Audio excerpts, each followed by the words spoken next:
Ravi colours இன்றைய trending பெண்களுக்கான exclusive கலெக்ஷனுடன் kurtis, palazzo pant, Patiala pant, துப்பட்டாக்கள், ஷேப்வேர்கள், நைட்டிகள், பிராண்டட் உள்ளாடைகளும் கிடைக்கும். ரவி கலர்ஸ், நேரு வீதி, ராஜா தியேட்டர் சிக்னல் அருகில், புதுச்சேரி. வணக்கம். முக்கிய செய்திகள். புதுச்சேரியில் இளநிலை எழுத்தர் பணிக்கு காத்திருப்பு பட்டியலில் இருந்த நபர்களுக்கு பணி ஆணை வழங்கினார் முதலமைச்சர் ரங்கசாமி. புதுச்சேரி அரசு துறைகளில் 28.89 கோடி ரூபாய் கையாடல். இந்திய கம்யூனிஸ்ட் கட்சி மாநில செயலாளர் சலீம் கண்டனம். புதுச்சேரியில் ஸ்பின்கோ தொழிற்சங்கத்தினர் கண்டன பேரணி. தொழிலாளர்கள் ஊழியர்கள் பிரச்சனையை முடிவுக்கு கொண்டு வர வலியுறுத்தல். FRB கட்டுமர உரிமையாளர்களுக்கு டீசல் கொள்முதலில் வாட் வரி விலக்கு. புதுச்சேரி அரசு ஆணை.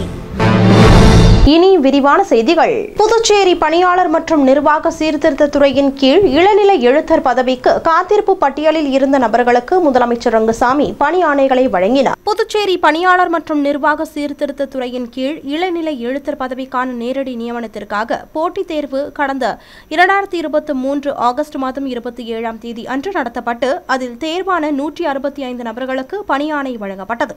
அதன் தொடர்ச்சியாக அதில் ஏற்பட்ட 19 காலி பணியிடங்களை தற்போது காத்திருப்பு பட்டியலில் இருந்து 19 நபர்களுக்கு முதலமைச்சர் ரங்கசாமி சட்டப்பேரவையில் முதலமைச்சர் அலுவலகத்தில் பணி ஆணைகளை வழங்கினார். அதுபோல் புதுச்சேரி பணியாளர் மற்றும் நிர்வாக சீர்திருத்த துறையில் கண் பார்வையற்றோர்களுக்கான பிரத்யேகமாக ஒதுக்கப்பட்ட திறன் பெற்றிராத அலுவலக ஊழியர் பதவியை நேரடி நியமனம் மூலம் நிரப்புவதற்காக 2021ஆம் ஆண்டு நவம்பர் மாதம் 29ஆம் தேதி அன்று அறிவிப்பு வெளியானது. அதனைத் தொடர்ந்து 2025 ஜூன் மாதம் 29ஆம் தேதி அன்று செய்முறை தேர்வு நடத்தப்பட்டு ஜூன் மாதம் 30ஆம் தேதி அன்று முடிவு வெளியிடப்பட்டது. அதன் தொடர்ச்சியாக 13 நபர்களுக்கு முதலமைச்சர் ரங்கசாமி சட்டப்பேரவையில் முதலமைச்சர் அலுவலகத்தில் செப்டம்பர் 19ஆம் தேதி பணி ஆணைகளை வழங்கினார். இந்த நிகழ்ச்சியின் போது சட்டப்பேரவைத் தலைவர் செல்வம், வேளாண் துறை அமைச்சர் தேனி ஜெயக்குமார், அரசு செயலர் கேசவன், சார்பு செயலர் ஜெய்சங்கர் ஆகியோர் உடனிருந்தனர். புதுச்சேரி அரசு துறைகளில் 28.89 கோடி ரூபாய் கையாடல் நடைபெற்றுள்ளதற்கும் மக்கள் நலத்திட்டங்களுக்கு பயன்படுத்தப்படாமல் 423.61 கோடி ரூபாய் இருப்பு உள்ளதற்கும் இந்திய கம்யூனிஸ்ட் கட்சி சார்பில் கண்டனம் தெரிவிக்கப்பட்டுள்ளது. அரசு துறைகளில் 28.89 கோடி ரூபாய் கையாடல் நடைபெற்றுள்ளது குறித்து கண்டனம் தெரிவித்துள்ள புதுச்சேரி இந்திய கம்யூனிஸ்ட் கட்சி மாநில செயலாளர் சலீம், மத்திய தணிக்கை கணக்கு குழுவில் புதுச்சேரி மாநிலத்திற்கான அறிக்கை தற்போது வெளிவந்துள்ளது. அதில் மாநில அரசின் மீதான மொத்த கடன் ரூபாய் 13,084 கோடியாக உயர்ந்துள்ளது என்பது அதிர்ச்சி தகவலாக இருக்கும் நிலையில் மேலும் 423.61 கோடி ரூபாய் பயன்படுத்தப்படாமல் இருப்பதாகவும் தகவல் வெளியாகியுள்ளது.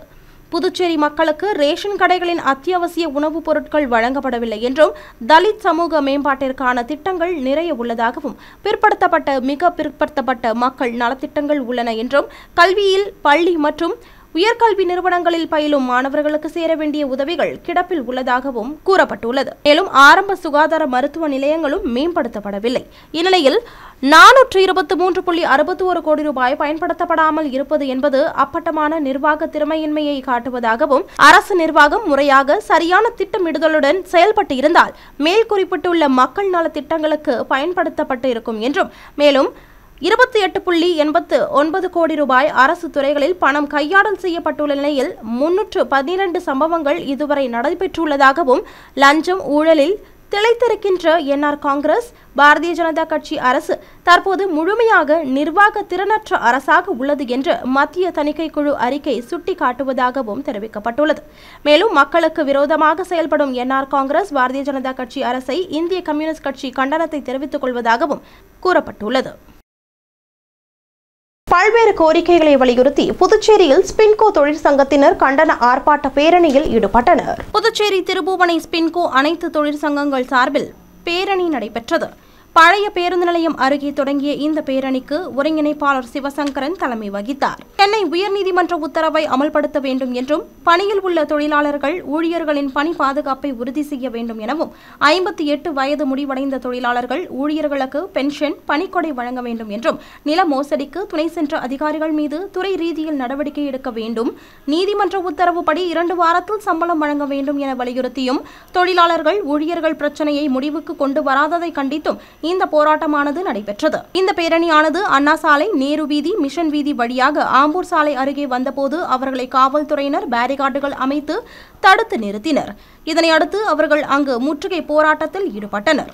இந்த ஆர்ப்பாட்டத்தில் INTUC, BMC Ellappan, மஞ்சினி, SLU Murugan, Ramalingam, BMPTS Sivaprakasam, Tamilselvan, INTUC Desingu, விசுவாசு, LPF Ramesh, Rajaram, LLF Natarajan, Ranjith, ATU Ravichandran, Palaniraja, Bharatiya Janata Ilango, துரைலிங்கம், NRTUC Gnanaprakasam, Sudhakar உட்பட பலர் கலந்து கொண்டனர்.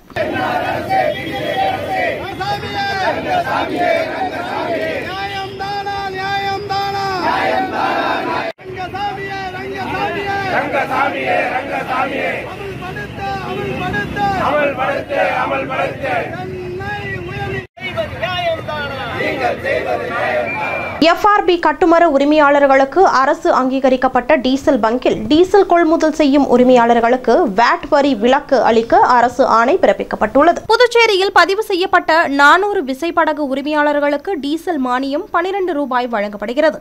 அதனை அடுத்து மீன்வளத்துறையில் பதிவு செய்யப்பட்ட மோட்டார் பொருத்தப்பட்ட FRB கட்டுமர உரிமையாளர்களுக்கு அரசு அங்கீகரிக்கப்பட்ட டீசல் பங்கில் டீசல் கொள்முதல் செய்யும் உரிமையாளர்களுக்கு VAT வரி விலக்கு அளிக்க அரசு ஆணை பிறப்பிக்கப்பட்டுள்ளது.